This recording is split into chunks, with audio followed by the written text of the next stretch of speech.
Fala aí pessoal, beleza? Como é que vocês estão? Esse vídeo de quarta-feira, aquele vídeo da noite, que é o vídeo que não é de relatório gerencial, mas de assuntos relacionados a fundos imobiliários ou outros assuntos, como os vídeos de domingo de manhã. E como vocês viram na thumb, hoje eu vou falar sobre o meu top 5 em fundos de papel. Mas lembrando sempre que eu não gosto de apenas apresentar os ativos, eu gosto de ensinar vocês o que olhar nessa classe, nas classes, né? A gente já fiz vídeos sobre FIINFRA, já fiz sobre logística, já fiz sobre lajes comerciais e agora fundo de papel. E como vocês podem ter visto, eu coloquei o top 5 e não o top 3, como eu fiz nos últimos vídeos, porque tem muito fundo de papel bom e eu fiquei com receio de deixar algum de fora aí, mas obviamente que vai ter crítica. E pessoal, eu recebi uma crítica, pra vocês terem uma noção, eu recebi uma crítica no último vídeo, falando que eu fiz o vídeo, acho que sobre lajes, né?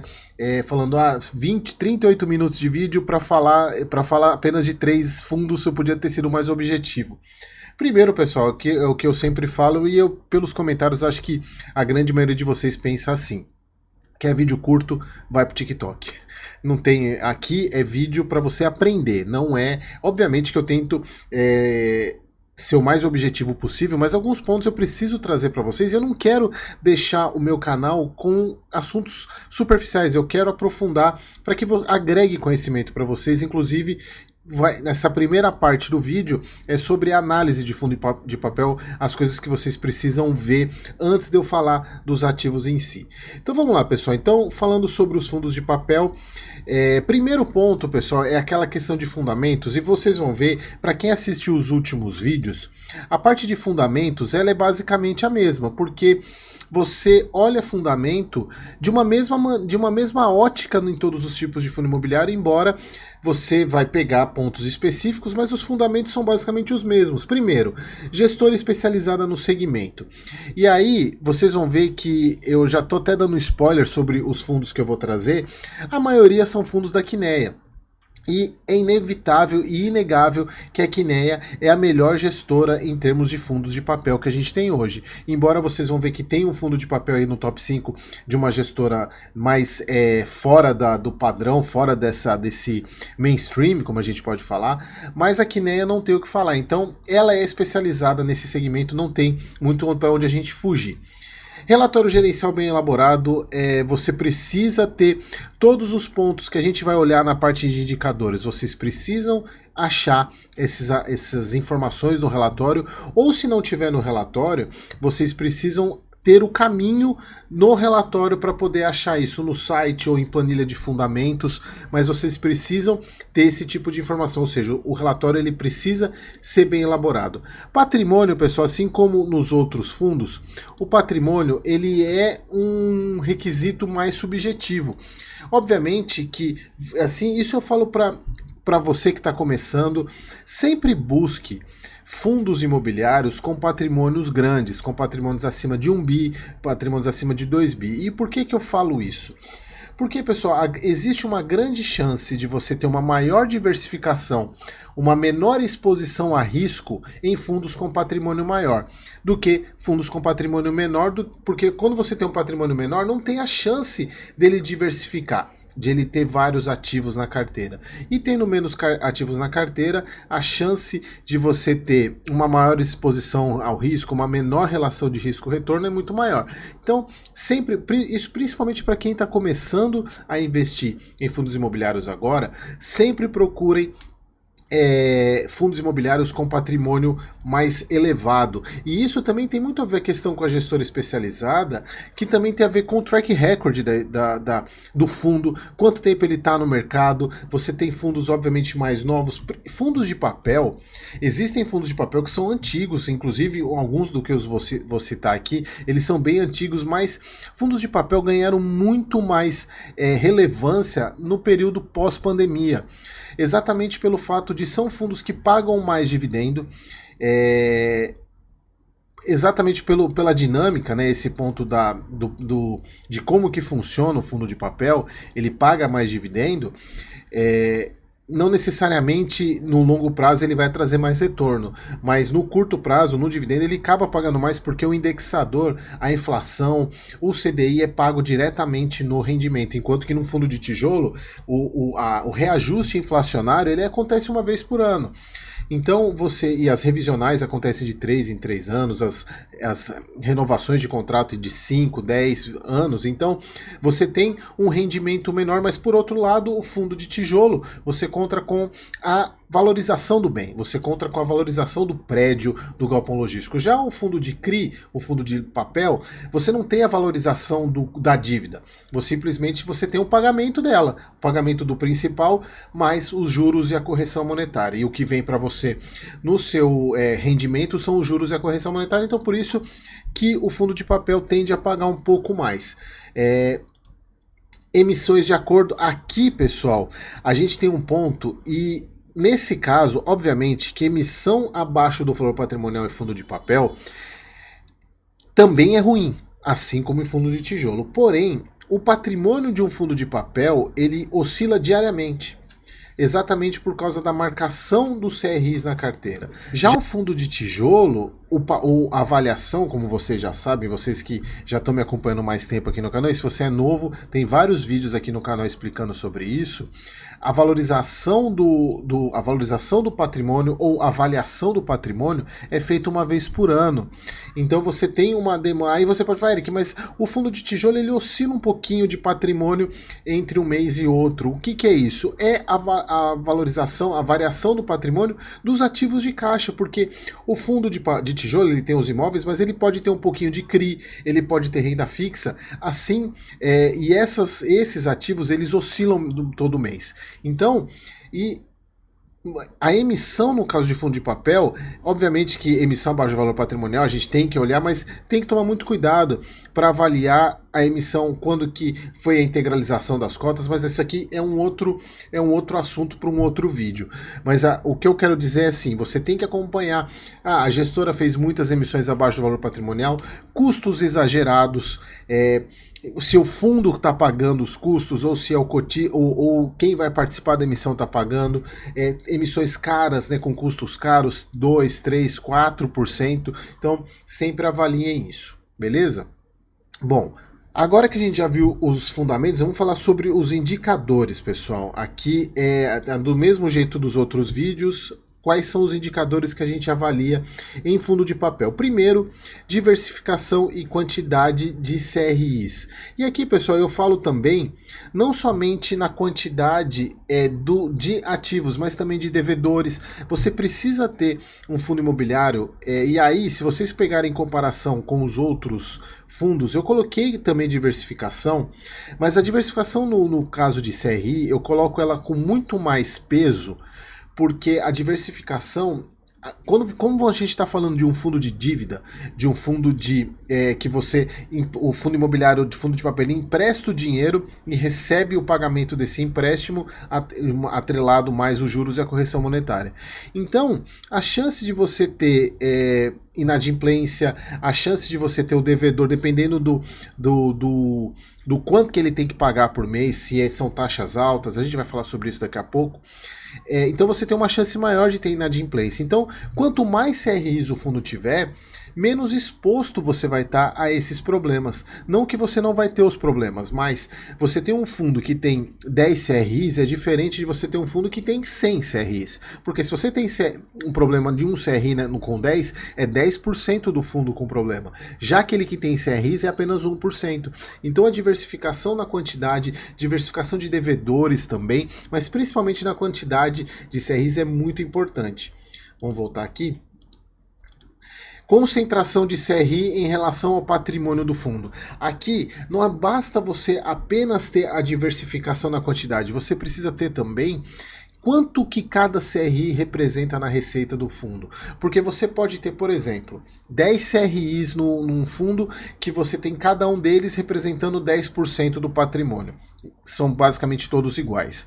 Então você tem um pouco menos de diversificação de quantidade, mas todos eles representam 10% da carteira. Agora você pega um fundo que tem 100 CRIs, aquele que eu citei, você tem muito mais diversificação. Só que você tem um CRI desses 100 que só ele representa 20% da carteira do fundo e os outros 99%, os outros 80% da carteira. Então você tem um CRI que por um lado ele é muito diversificado, mas por outro lado você tem uma concentração muito grande em apenas um CRI. Então é muito importante que você avalie isso, não somente a quantidade de CRIs, mas também a exposição em apenas um CRI. E o que eu normalmente falo, né, ensino isso, observe aqueles CRIs que passem de 10% do PL. Deixa eu só arrumar aqui. 10% do patrimônio. Então, fujam, ou na verdade não fujam, mas quando você for precificar o seu fundo de papel, considere esse tipo de análise. Você tem que colocar esse risco a mais de você ter mais do que 10% apenas em um CRI, porque você acaba tendo uma exposição muito grande, porque você pode ter 99 CRIs no fundo, mas se esse um der problema, você tem 20% da receita do fundo dando problema. Então, observem isso também. Vamos lá, mais próximo indicador. P sobre VP. Aqui sim nós estamos falando de um indicador que é muito importante para fundo de papel. E aí, deixa eu até voltar para mim aqui, que esse aqui é um indicador que é muito importante. Eu já falei exaustivamente aqui no canal sobre esse indicador para fundo de papel, para fundo de tijolo. Lembrando, como eu falei no começo, no caso de fundo de tijolo, o valor patrimonial é corrigido uma vez por ano. Então, o valor que você está vendo agora de um patrimonial de um fundo de tijolo pode ter sido feito ano passado. Já no caso de fundo de papel, é diário. Obviamente que ele é consolidado mensalmente. Então, você comprar de fato um fundo de papel com um P sobre VP acima de 1, de fato você está pagando mais caro do que as dívidas que estão lá dentro. Já pagando menos do que P sobre VP menor que 1, você está pagando mais barato. Obviamente que entra toda a questão do porquê que isso está acontecendo, principalmente quando está abaixo do P sobre VP 1, por que ele está com desconto, ainda mais fundos com descontos muito grandes, né, com deságios, né, vou usar o termo certo aqui, não é desconto, é deságio muito grande. Você pega fundos, por exemplo, DEVA 11, HCTR, que estão com deságio de mais de 60% em relação ao patrimonial, tem justificativa para isso. Agora tem outros fundos que negociam 95% ou com 8, 9% de deságio, aí pode ser uma oportunidade, mas sempre tomem cuidado, principalmente com fundos muito bons e principalmente quando a gente está no mercado de taxa de juros alta, de você comprar fundo de papel com P sobre VP acima de 1 e muito acima de 1, porque ele sempre vai tender ao P sobre VP 1. Então, comprar com ágio, você pode perder dinheiro. Eu lembro de épocas, pessoal, há uns 3 anos atrás, 3, 4 anos atrás, do IRDM sendo negociado a P sobre VP 1,5. A cota patrimonial a 100 e ele sendo negociado a 150. Quem comprou naquela época 150, acho que praticamente não vai ter o retorno aqui no investimento. Então sempre tomem cuidado com P sobre VP, principalmente para fundo de papel e para fundo de fundos também, que esse indicador é muito importante na hora de avaliar e de entrar no fundo de papel. Indexadores, pessoal, aqui é importante você avaliar, porque você tem basicamente 2 indexadores, que é a parte, quando você pega lá um CRI, ele é uma parte o indexador mais a taxa de juros. Ou seja, você pega um CRI IPCA mais 5, o IPCA é o indexador, mais 5% de juros. Você tem CRI CDI mais 3, CDI mais 4. Então, essa parte do indexador, não existe um bom, não existe um ótimo, mas você precisa ter na sua carteira CRIs diversificados nos indexadores. Por quê? Você tem CRI que tem mais IPCA na carteira, você tem CRI que tem mais CDI, você tem fundos imobiliários de papel que tem meio a meio, um pouco a mais de um pouco a mais de outro. Você tem alguns fundos que tem como indexador IGPM, alguns como a própria Selic como indexador. Mas o que eu quero falar aqui para vocês? Não existe o bom, não existe o melhor. Em algum momento o IPCA vai ser melhor, o CDI vai ser melhor, mas no longo prazo, na teoria e também na prática, os ativos vinculados ao IPCA tendem a trazer mais retorno que o CDI.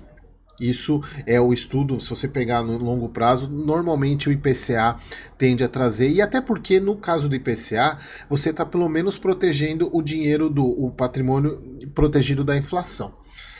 Então, é importante você ter essa combinação na carteira, você mesclar os ativos na carteira para você ter, enquanto o CDI tá bom e a inflação tá, porque normalmente o que acontece, pessoal? A inflação sobe, o Banco Central sobe a Selic, por consequência o CDI, para poder forçar reduzir a questão da economia, né, forçar a inflação descer.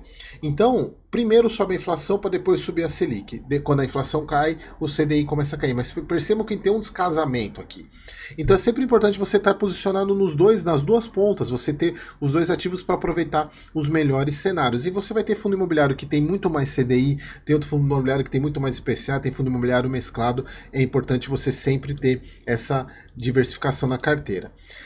High grade e high yield. Aqui é importante que você conheça essas terminologias. High grade é aquele fundo com uma alta qualidade, ou seja, são CRIs com menor probabilidade de calote, menor probabilidade de dar problema, porém, a partir do momento que eles têm um menor risco, eles têm um menor retorno também. Já os high yield são aqueles fundos que têm maior probabilidade de dar problema, mas também, consequentemente, tem que trazer mais retorno. Por isso você tem o high yield, que é fundos com alto dividendo, acima de 15, 16% ao ano, e os high grade acima 11, 12% ao ano de retorno, de dividend yield.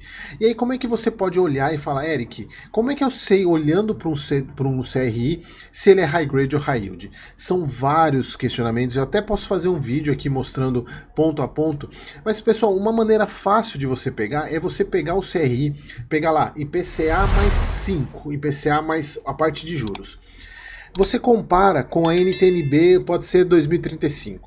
Se a NTNB tiver IPCA mais 6, por exemplo, e o CRI tiver até 2% acima, ou seja, um CRI IPCA mais 8 ou mais 7, ele pode até ser considerado um high grade. Quanto mais próximo do NTNB do Tesouro IPCA tiver, ele é high grade. Quanto mais longe tiver, ou seja, IPCA mais 15, por exemplo, você vê, ele é 6, IPCA mais 6 do Tesouro, e o CRI IPCA mais 15. A média da carteira, por exemplo, é IPCA mais 12.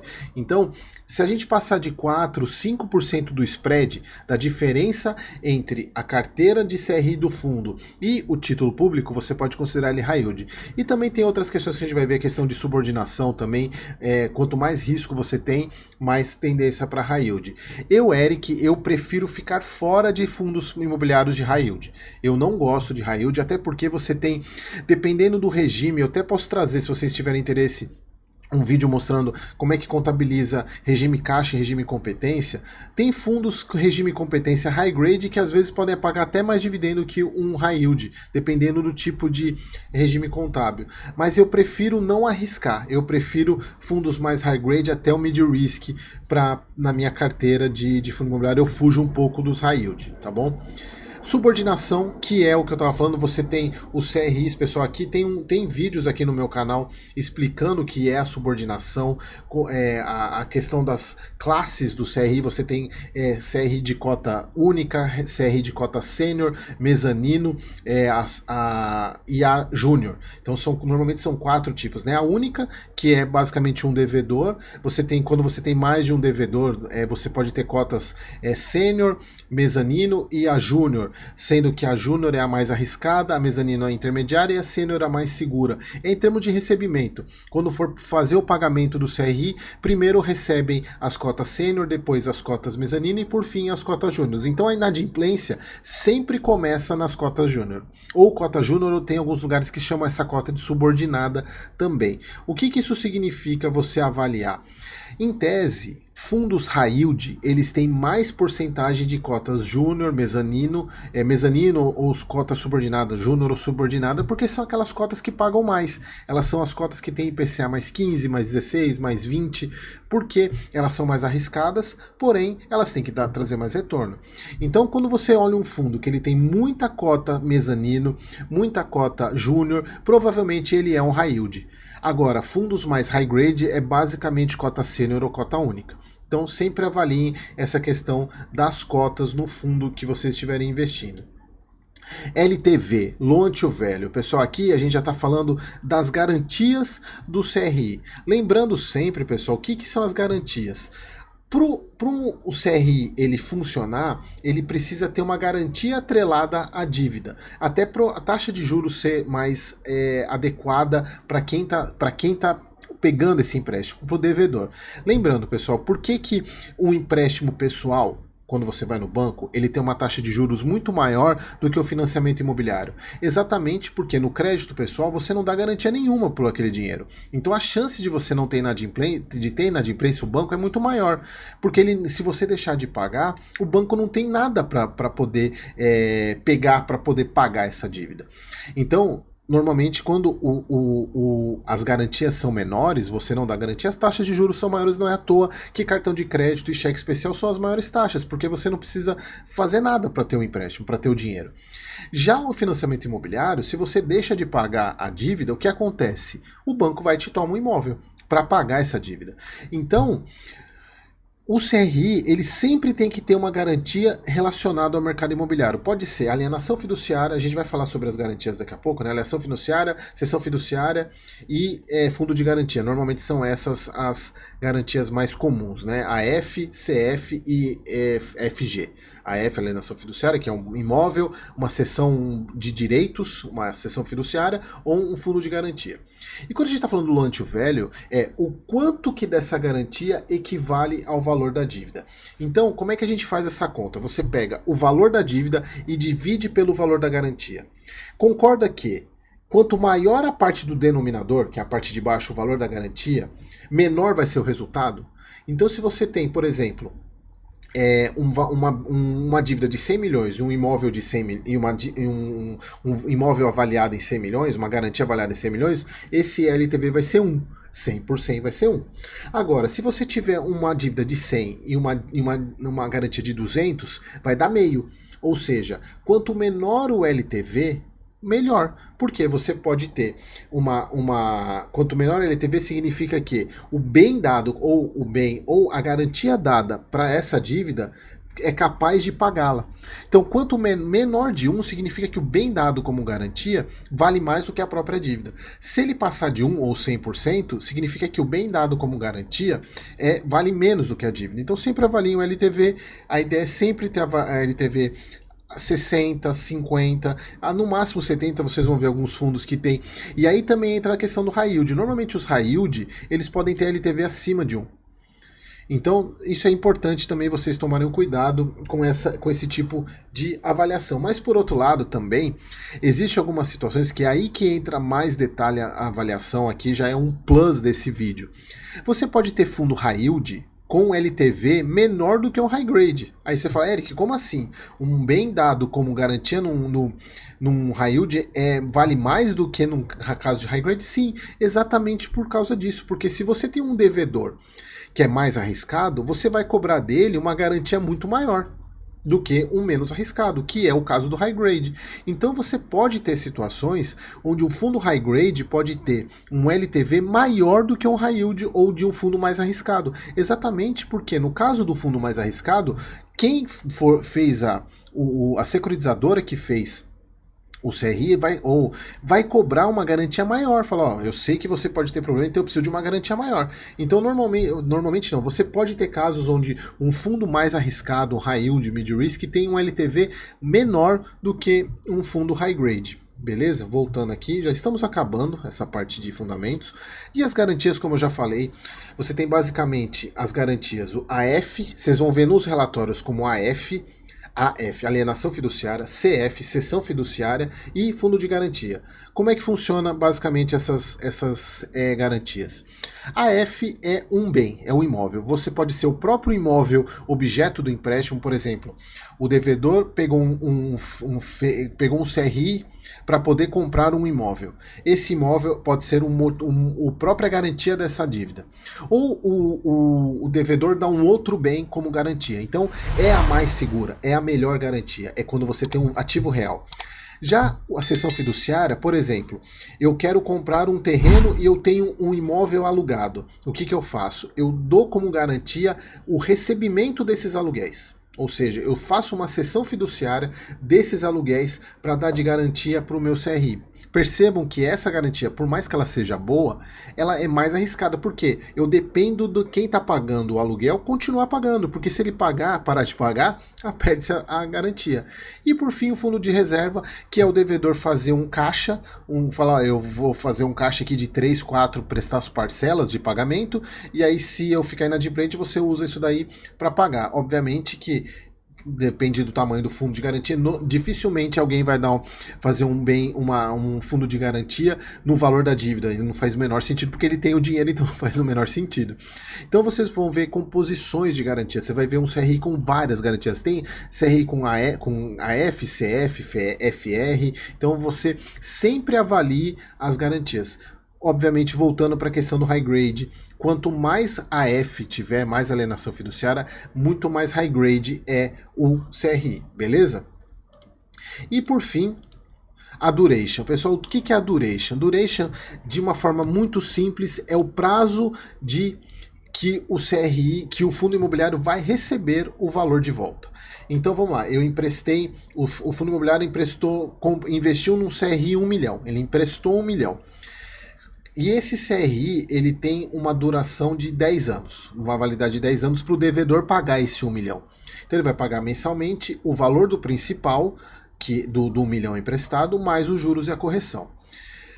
A duration significa o quanto tempo o fundo vai ter para receber 1 milhão de volta. Lembrando que 1 milhão é o valor que ele emprestou, tirando a parte de juros e correção, que é o lucro dele. Então, quanto menor o prazo, quanto menor a duration para o fundo, melhor. Por quê? Ele tem a chance de ter o dinheiro todo de volta para poder investir em outros ativos. Mas por outro lado também, aqui também mais um plus aqui para vocês, uma duration menor significa também que você está pressionando mais o devedor a pagar mais rápido a dívida. Então, num cenário onde a taxa de juros sobe, isso pode ser problema.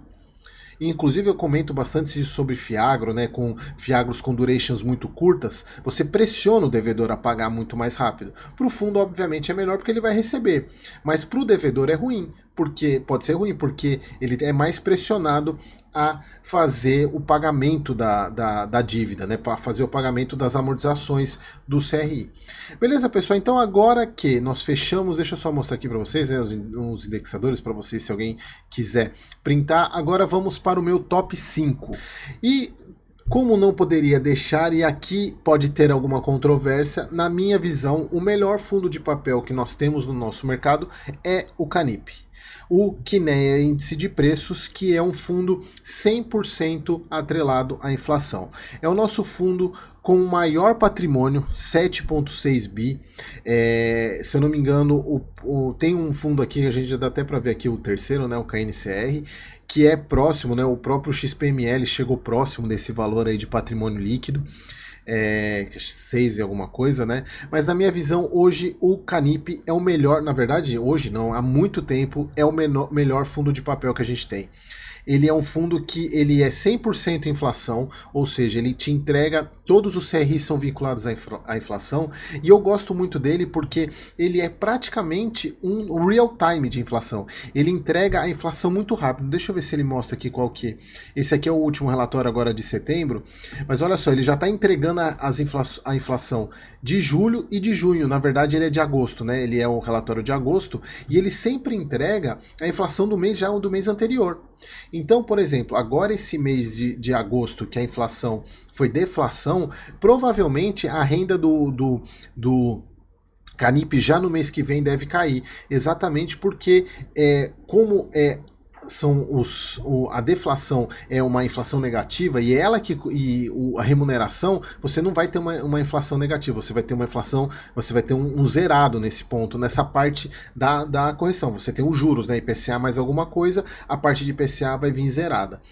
Então, pessoal, por que eu gosto tanto dele? Um primeiro ponto nós temos Kinea como gestora, fora de problema. Dificilmente você vê problema de inadimplência, porque a gente olha a carteira do Canip e você vê CRIs muito tranquilos. O IPCA, se a gente pegar hoje, pessoal, a taxa de juros hoje do IPCA, ela é IPCA mais 6 e alguma coisa.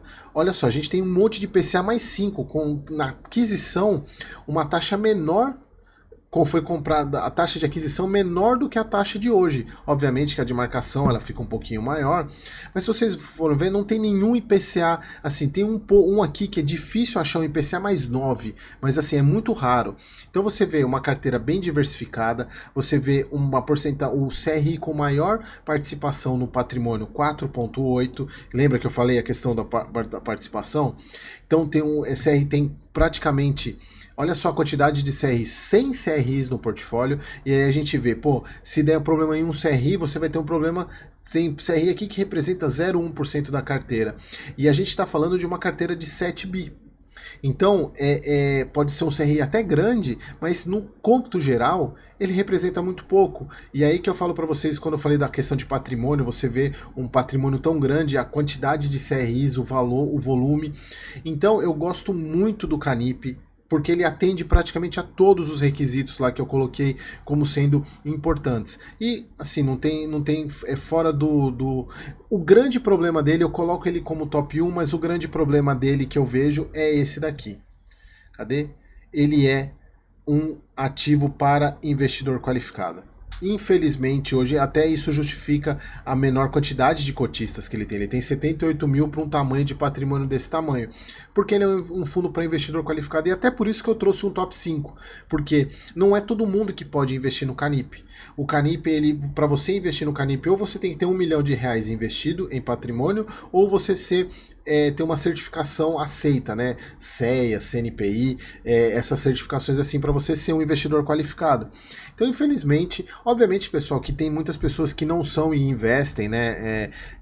Aí vai de cada um também, não tem muita exigência. E, sinceramente, pessoal, o Canip, por ele ter essa característica tão regrada, já estava mais que na hora de mudar, de sair de investidor qualificado. Eu não vejo muito sentido desse fundo aqui ser para investidor qualificado. Então, Eric, considero o Canip como sendo o melhor fundo de papel hoje que a gente tem. E o segundo colocado, o KNSC, também da Kinea. E por que, Eric, você gosta tanto desse fundo? E aqui, pessoal, um disclaimer que eu preciso até voltar para cá. Pessoal, olha só. Esses fundos não significa, lembrando sempre da frase que eu gosto de falar, o fato de serem bons ativos não significa serem bons investimentos exatamente por causa do preço que você paga. Então eu não estou falando aqui se são bons ativos para você ter hoje, mas com certeza são bons ativos para você ter. Então, a ideia é você comprar a preços bons, porque tem fundo aqui hoje que está negociando com ágio, ou seja, com P/VP acima de 1, e aí você tem que tomar um certo cuidado. Mas lembrando que aqui, isso eu posso falar tranquilamente, todos esses fundos que eu falar são fundos que você pode ter e deve ter, mas não a qualquer momento e não a qualquer preço. Por isso que eu sempre falo, e aí se você tiver interesse também em saber preço, saber os meus preços, aí é só você ser membro plus aqui do canal que você vai ter o meu relatório.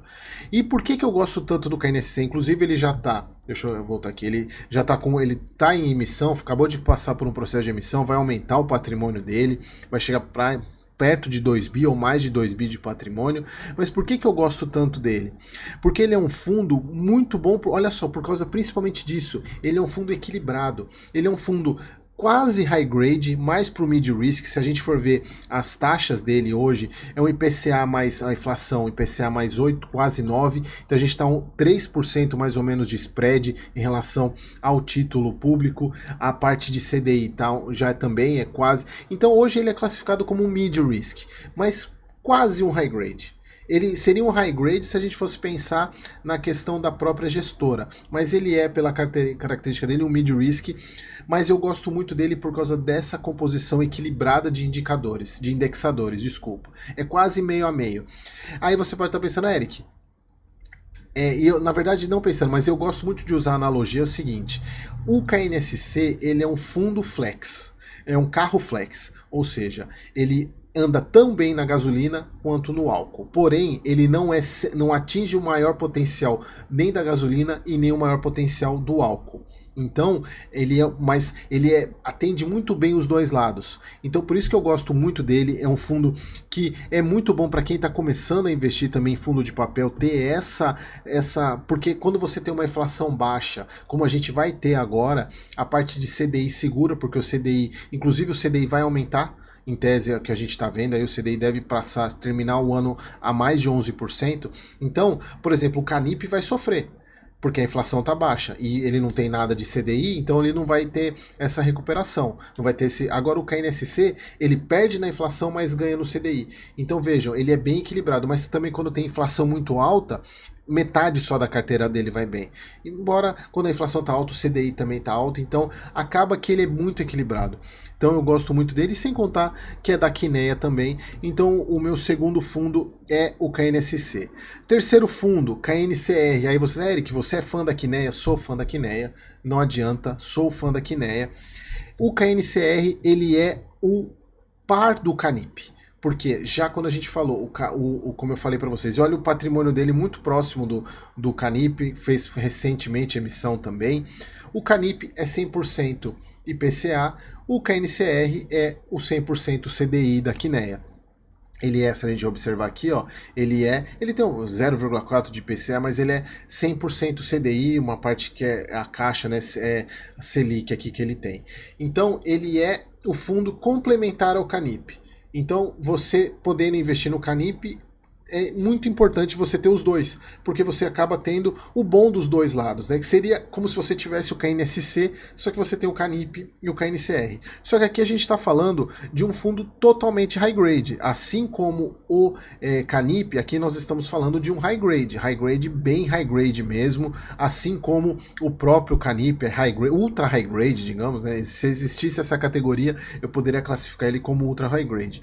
Então eu gosto dessa composição exatamente porque são fundos muito antigos, com vários, assim, um baita track record, e a questão de ser da Kinea, relatórios muito completos.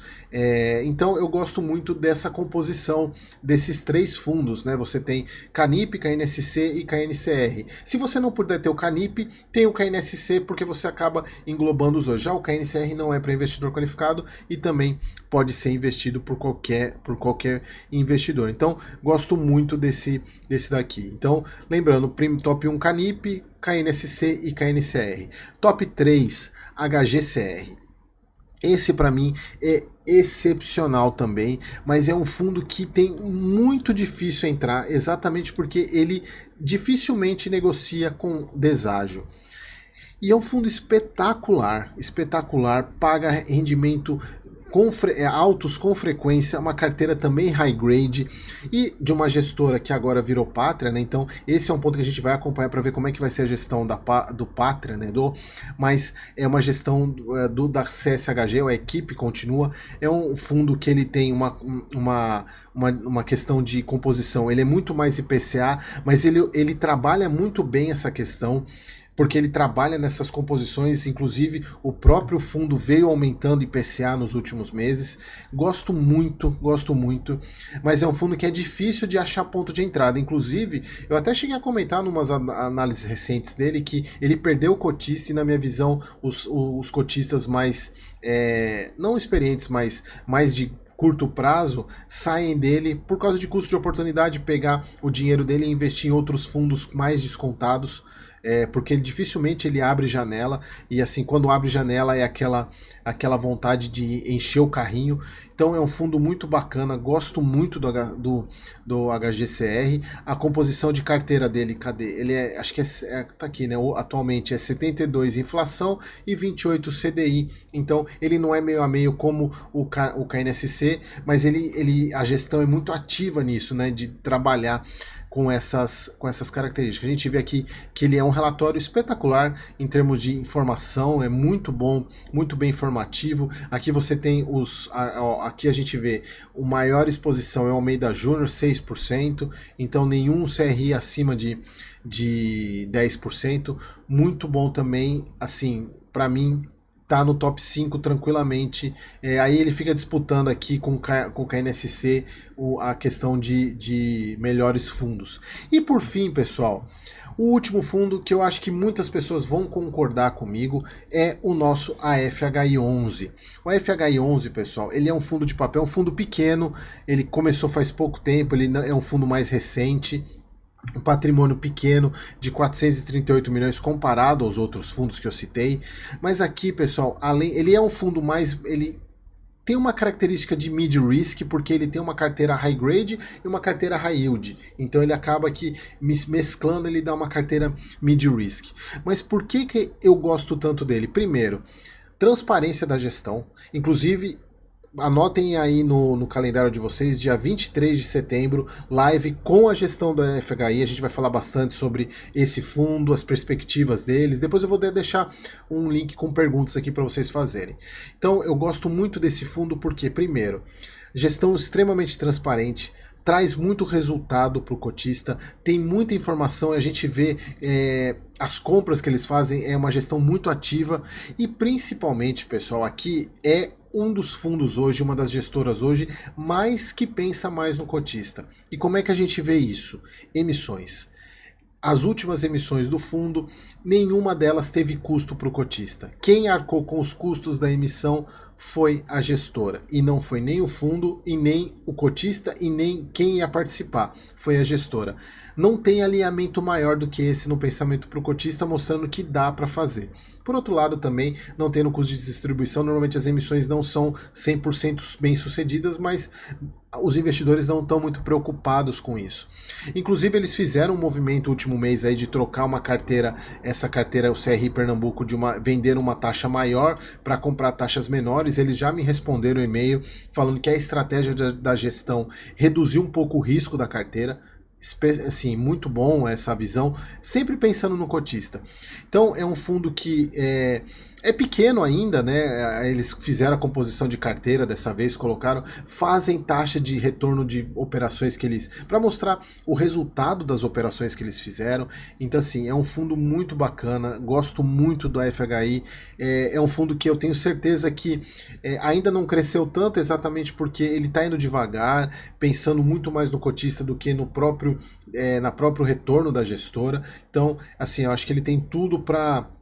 que a gente vê a carteira dele, ele é 72% IPCA, 28% CDI, muito parecido com a HGCR. Aqui o que eu falei para vocês, né, ele é uma mescla de high grade com high yield, porém tendo essa mescla que a gente pode considerar ele como um mid risk, né? Então a gente vê aqui por securitizadora, por segmento, 81% a série única, 14% sênior, os mais arriscados, júnior e mezanino, não representam 5% do PL. Aqui os devedores, né? O OBA é o maior devedor com 6% do PL, então nada acima de 10%. Então muito bacana. Então pessoal, esse aqui foi o meu vídeo, deve ter ficado grande esse vídeo, e eu espero que não reclame, porque o importante é vocês aprenderem. Então esse é o meu top 5, espero que vocês tenham entendido como é que analisa.